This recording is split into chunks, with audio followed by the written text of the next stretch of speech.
تنزيل الكتاب لا ريب فيه من رب العالمين. بسم اللہ الرحمن الرحیم. آج ہم سورہ ماعون پیش کریں گے. اس کا خلاصہ اور سورہ ماعون ہماری کیا تربیت کرتا ہے، وہ اللہ تعالیٰ اس سورہ کے ذریعے کس طرح کا مومن ہمیں بنانا چاہتے ہیں، یہ دیکھنے کی ہم کوشش کریں گے. اعوذ باللہ من الشیطان الرجیم. بسم اللہ الرحمن الرحیم. ارأیت الذی یکذب بالدین فذلك الذي يدع اليتيم ولا يحض على طعام المسكين فويل للمصلين الذين هم عن صلاتهم ساهون الذين هم يراءون ويمنعون الماعون. تم نے دیکھا اس شخص کو جو آخرت کی جزا و سزا کو جھٹلاتا ہے، وہی تو ہے جو یتیم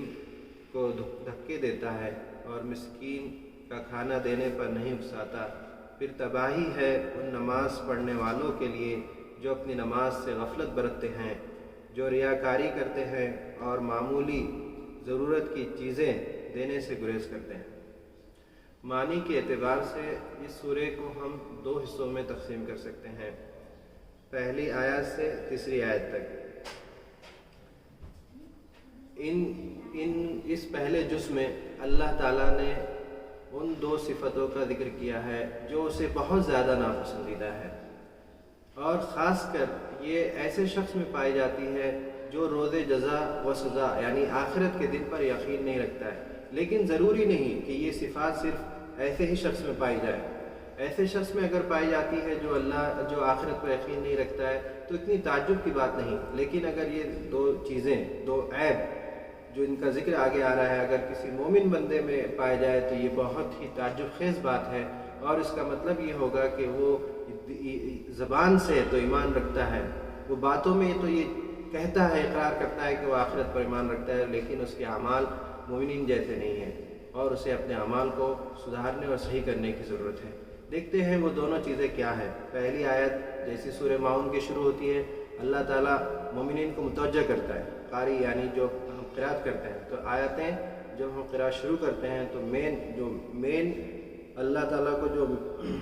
مین چیز سمجھانی ہے، اس سے پہلے رب العالمین انسان کے ذہن کو، انسان کو متوجہ کرتا ہے آیت کی طرف. پہلی آیت وہی کام کر رہی ہے جو فوراً اللہ کہتے ہیں کیا تم نے دیکھا ہے اس شخص کو جو آخرت کے دن کو جھٹلاتا ہے، وہی تو ہے الذی یدع الیتیم، جو یتیم کو جھٹلاتا ہے. یتیم کو جھٹلانے کی کئی شکل ہو سکتی ہے، کئی صورتیں ہو سکتی ہے. جیسے باپ کا انتقال ہوا تو اس کے رشتہ داروں کو جہاں چاہیے کہ اس کا ہاتھ تھام لے، اس کی ضروریات کا خیال رکھے، اس کی پڑھائی کا، اس کی معاش کا، اس کے رہنے کا نظم کرے. یہ سب کرنے کے بجائے اگر اس کے رشتہ دار اس کو اس کی وراثت سے محروم کریں، یا اسے شفقت کا اس پہ ہاتھ رکھنے کے بجائے اس سے دھتکارے، گھر کا کام کاج اس سے زیادہ لینے لگے، اسے پریشان کرنے لگے، یا بے بہانہ اپنے سے دور کرنے کی کوشش کرنے لگے، یہ سب جھٹلانے کی شکلیں ہو سکتی ہے. اس کے ساتھ یہ بھی شکل ہو سکتی ہے کہ آپ کے آس پڑوس کوئی یتیم ہے، وہ آپ سے مدد کے طالب ہو اور آپ اس کو مدد نہ کریں.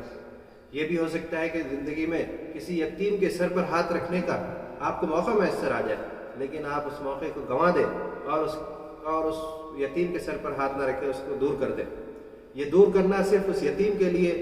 باعث پریشانی نہیں ہے، بلکہ یہ چیز اللہ رب العالمین کی نگاہ میں آپ کو گرا دے گی. ایسا شخص جس کو موقع میسر ہوا کہ ایک یتیم کو سہارا دے، ایک شخص کو یہ موقع ملا کہ وہ زندگی میں کسی یتیم کی پڑھائی کرا دے، اس کے رہنے کا نظم کرا دے، اس کے سر پر باپ کا شفقت بھرا ہاتھ رکھ دے، یا اس کی ضروریات کو پوری کرا دے، لیکن وہ ان چیزوں کی طرف توجہ نہ دے اور اس یتیم کو گلے نہ لگائے، اسے اس کی ماں سے دور کر دے، اس کے رشتہ داروں سے دور کر دے، اس کے اپنوں سے اسے دور کرنے کا ذریعہ بن جائے، یا اسے زمانے کی پریشانیوں میں ڈھکیلنے کا سبب بن جائے، ذریعہ بن جائے، تو وہ ایسا شخص اللہ تعالیٰ کو بہت ہی ناپسندیدہ ہے. ایسا شخص اگرچہ نماز پڑھتا ہو، روزے رکھتا ہو اور ہر وہ کام کرتا ہو جو ایک مسلم رکھتا ہے اور کرتا ہے، لیکن اس کا یتیم کے ساتھ اس کا رویہ اچھا نہیں. یتیم کو اس نے سہارا نہیں دیا، یتیم کو اس نے بے سہارا کر دیا، یتیم کی اس نے مدد نہیں کی، تو یہ شخص اللہ رب العالمین کی نگاہ میں اس کے میزان میں اور اس کے میزان میں اسی شخص کے برابر اس کی طرح ہے جو آخرت پہ یقین نہیں رکھتا ہے. کیونکہ یہ شیوا، یہ طرز عمل،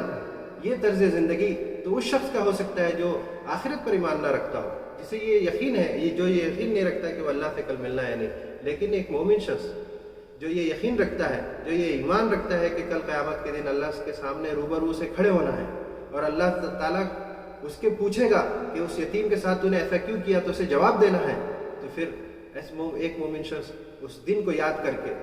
اللہ تعالیٰ کے سامنے جواب دہی کو یاد کر کے لرز اٹھتا ہے، بے چین ہو جاتا ہے، اور جب اسے موقع میسر ہوتا ہے کہ وہ کسی یتیم کا سہارا دے تو وہ ضرور دیتا ہے. اسے جب موقع ملتا ہے کہ کسی یتیم کا کچھ بھلا کر سکے تو وہ ضرور کرتا ہے. جب اسے موقع ملتا ہے کہ کسی یتیم کے ہاتھ پر ایک باپ کی جیسا شفقت بھرا ہاتھ رکھ سکے تو وہ ضرور رکھتا ہے، اور وہ اسے اپنے گلے لگاتا ہے، اسے سہارا دیتا ہے، اس کو اس سماج میں پھلنے پھولنے آگے بڑھنے کے مواقع فراہم کرتا ہے تاکہ اس کا رب اس سے راضی ہو اور اس کا رب اسے کل قیامت کے دن کامیابی بھری زندگی عطا کرے. کیونکہ اسی میں اللہ رب العالمین کی خوشنودی ہے. اسی لیے بارہا اللہ رب العالمین نے جہاں پر بہت سختی سے تاکید کی ہے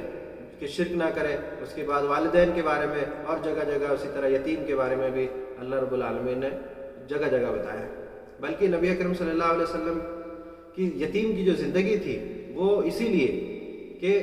وہ مومنین جو بچپن میں یتیم ہو جائے ان کو وہ دیکھیں کہ ہمارے محبوب محمد اکرم صلی اللہ علیہ وسلم نے بھی یتیمی کی زندگی گزارے، تو کس طرح صبر کے ساتھ اور کس طرح اللہ سے جڑ کر اس یتیم ہونے میں بھی آپ کبھی اللہ سے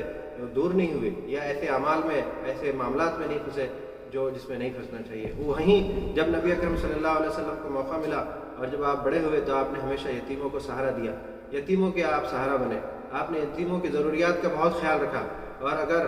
کوئی یتیم آپ کے پاس آیا تو وہ خالی ہاتھ نہیں گیا. پہلی چیز یہ ہے. اور دوسری صفت جو اللہ تعالیٰ ایک مومن میں بالکل نہیں دیکھنا چاہتا وہ یہ ہے کہ جو اگلی آیت میں آ رہا ہے وَلَا يَحُضُّ عَلَىٰ طَعَامِ الْمِسْكِينِ، اور مسکین کو کھانا کھلانے پر وہ نہیں ابھارتا ہے. وہ شخص جو آخرت پر ایمان نہیں رکھتا ہے، پہلا تو وہ کام یہ کرتا ہے کہ وہ یتیم کے بارے میں بہت زیادہ فکر مند نہیں ہوتا ہے، یتیم کو وہ جھٹلا دیتا ہے. دوسرا جو سماج میں غریب طبقہ ہے، مسکین ہے، بے سہارا ہے اور معاش کی تنگی ہے جس کے سبب بھوکے وہ بلک رہے ہیں، ان کے بچے بھوکے بلک رہے ہیں یا وہ بھوک کے مارے اپنا پیٹ دبائے سو رہے ہیں، تو ایسے شخص کی وہ پرواہ نہیں کرتا. یہ شیوا، یہ طریقہ ایسے شخص کا ہے جو یقین نہیں رکھتا ہے آخرت پر. لیکن جو شخص آخرت پر یقین رکھتا ہے اس کے اندر یہ صفت کبھی نہیں پائی جا سکتی. یہ اس کے لیے ایسا عیب ہے کہ وہ اس سے ہمیشہ چھٹکارا پانے کی کوشش کرتا ہے. اور ایک مومن بندے کی یہ کوشش ہونا چاہیے سماج میں اگر ایسا شخص ہو کہ جو بھوکا ہے، جس کے کھانے کا نظم نہیں ہو پا رہا ہے، تو کھانے کا نظم کرے. اگر اس کے اپنے پڑوس میں اپنے رشتہ داروں میں خیال رکھے کہ کہیں ایسے لوگ تو نہیں، اپنے پڑوس میں خیال رکھے، اپنے سماج میں اور اپنے سوسائٹی میں خیال رکھے. یہ مومنین کے کرنے کا کام ہے. اللہ تعالیٰ یہ دین اسلام صرف ایک حجرے میں بند ہونے والا اس مذہب نہیں ہے. یہ مذہب ہماری زندگیوں میں رواں دواں ہونے والا مذہب ہے. یہ مذہب بس کسی کونے میں بیٹھ کر عبادت کرنے کا نام نہیں، بلکہ سماج میں اتر کر سماج کے ساتھ جینے، سماج کی ضروریات کو مکمل کرنے اور لوگوں کی ضروریات کو پورا کرنے کا نام ہے. یہ دین اسی لیے آیا. نبی اکرم صلی اللہ علیہ وسلم نے یہی اسوہ ہمارے سامنے پیش کیا کہ آپ یتیموں کا خیال رکھتے اور آپ بھوکوں کو کھانا کھلاتے، ان کی ضروریات کو پورا کرتے. کھانا کھلانا اور اسی کے ساتھ ساتھ آگے جو ان کی ضروریات ہے، ان کے کپڑے لتے اور ان کی جو دوسری ضروریات ہے، اس کا بھی خیال رکھنا ایک مومن کا شیوا ہے. یہ پہلا جز ہے. پہلے جز میں یہ دو صفتیں ہیں جو بتائی گئی، بلکہ یہ دو عیب ہے، صفت نہیں ہے، دو عیب ہے جن سے جو مومن میں بالکل نہیں پائے جانا چاہیے. جب بھی اس کو موقع میسر ہو وہ یتیم کو سہارا دے، یتیم کی ضروریات کو پورا کرنے کی کوشش کرے اور یتیم کا حق مارنے سے پوری طرح بچے رہے. اسی طرح جو دوسری چیز ہے کہ جب بھی اپنے آس پاس یا جب بھی کوئی ایسا شخص ملے جو بھوکا ہے، بھوک کے مارے تڑپ رہا ہو، تو اس کے کھانے کا نظم کرے. یہ دو چیزیں ہیں جو مومنین کے اندر ہونا چاہیے. اس سورے کا دوسرا جز معنی کے اعتبار سے اس کی اگلی آیتیں جو ہماری تربیت کیا کرتی ہے دیکھتے ہیں. فویل للمصلین، ان نمازیوں کے لیے تباہی ہے، ان نماز پڑھنے والوں کے لیے۔ مسلمانوں کی علامت، مسلمانوں کی پہچان نماز ہے، اس لیے للمصلین یعنی نماز پڑھنے والے یعنی مسلمانوں ان مسلمانوں کے لیے، ان ایمان رکھنے والوں کے لیے تباہی ہے جو الذین هم عن صلاتهم ساہون، جو اپنی نماز سے غفلت برتتے ہیں۔ نماز سے غفلت برتنے کا مطلب کیا ہے؟ نماز میں اگر خیالات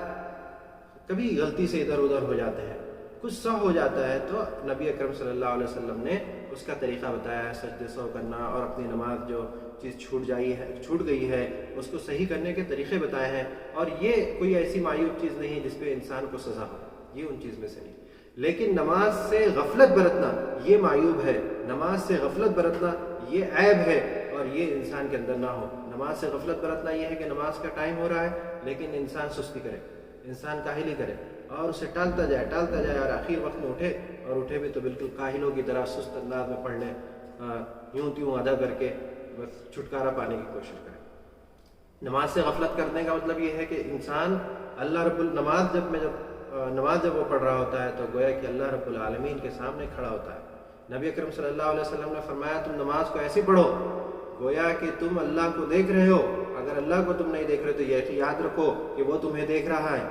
تو نماز اس طرح ہو کہ ہماری توجہ اللہ کی طرف ہو، ہمارے دل کے اندر یہ احساس ہونا چاہیے کہ ہم اپنے رب کے سامنے کھڑے ہیں۔ جب یہ احساس ہوگا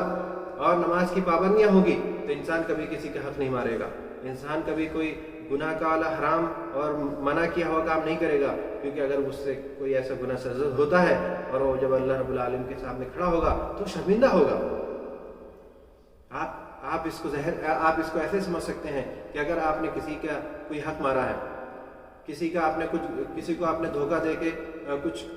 غلط کام کیا ہے، تو آپ اس کے سامنے جانے میں شرمائیں گے، یا اس سے نظریں ملانے میں آپ شرمائیں گے، اس سے نظریں آپ چرائیں گے۔ تو اسی طرح یہ زندگی اللہ کا حق ہے زندگی پر۔ اگر انسان سے، اگر نمازی سے کچھ گناہ ہوتا ہے، کچھ غلطی ہوتی ہے، تو وہ نماز میں جب کھڑا ہوتا ہے تو اسے احساس ہوتا ہے، پچھتاوا اور ندامت کے آنسو اس کی آنکھوں میں آتے ہیں، اور وہ اپنے رب سے کہتا ہے اللہ مجھے معاف کر دے، اے رب تیرے بارگاہ میں حاضر ہونے سے پہلے مجھ سے یہ فلاں کوتاہی ہو گئی، یہ گناہ ہو گیا، اور میں انشاءاللہ اس کا ارادہ دوبارہ نہیں کروں گا، یہ میں اس سے اپنے آپ کو دور کر لوں گا، اور وہ انسان کے اندر تبدیلی آ جائے۔ یہی نبی اکرم صلی اللہ علیہ وسلم نے صحابہ سے ایک بار پوچھا کہ اس شخص کی پاکیزگی کے بارے میں تم کیا کہو گے جس کے گھر کے سامنے ایک دریا ہے، روز 5 وقت وہ اس سے نہاتا ہوا گزرے، تو کیا وہ ناپاک رہ سکتا ہے؟ تو اسی طرح انسان 5 بار جب نماز ادا کرتا ہے تو گویا کہ 5 بار اپنے رب سے کے روبرو ہو رہا ہے، 5 بار وہ اپنے رب کے سامنے آ رہا ہے، اور اس اوقات میں، ان نمازوں کے بیچ اگر اس سے کوئی گناہ ہو گیا، کوئی کوتاہی ہو گئی، کوئی غلطی سرزد ہو گئی، تو وہ اس پہ پشیماں ہوتا ہے، اس پہ ندامت کے آنسو اس کے آنکھوں میں ہوتے ہیں، وہ ندامت کا اظہار اپنے رب کے سامنے کرتا ہے۔ لیکن اگر نماز انسان کی زندگی کو نہیں بدل رہا ہے، ایک شخص نماز بھی پڑھ رہا ہے اور رشوتیں بھی لے رہا ہے، نماز بھی پڑھ رہا ہے، گناہ بھی کر رہا ہے، تو اس کا مطلب یہ ہے کہ وہ نماز سے اصل معنوں میں نماز سے غفلت برت رہا ہے، اور اسے اپنے نماز کو صحیح کرنے کی ضرورت ہے، اپنے رب کی طرف متوجہ ہونے کی ضرورت ہے، اپنے رب سے لو لگانے کی ضرورت ہے۔ اور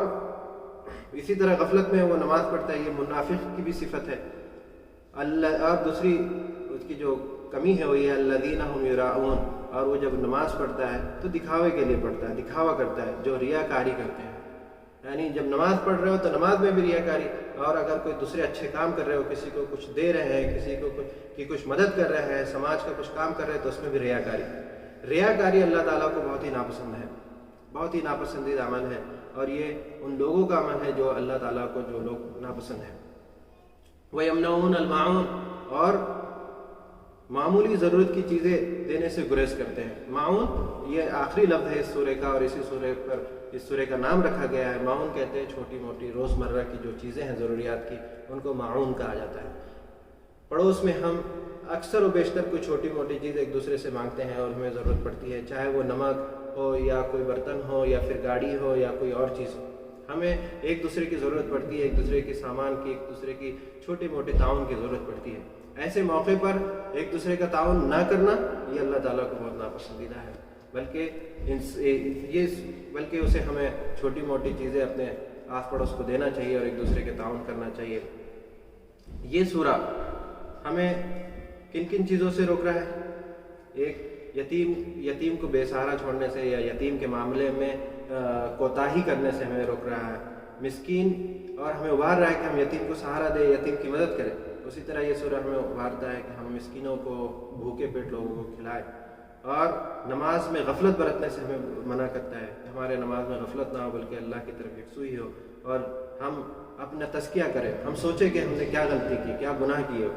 اور اسی طرح دکھاوا نہ ہو، ریاکاری نہ ہو، اور اسی طرح ہم اتنے بخل ہمارے اندر نہ ہو جائے، ہمارا دل اتنا کچ نہ ہو جائے کہ چھوٹی موٹی چیزیں دینے پر بھی ہم ایک دوسرے سے چھوٹی موٹی چیزیں نہ دیں اور بخل کریں۔ اللہ تعالیٰ سے دعا ہے کہ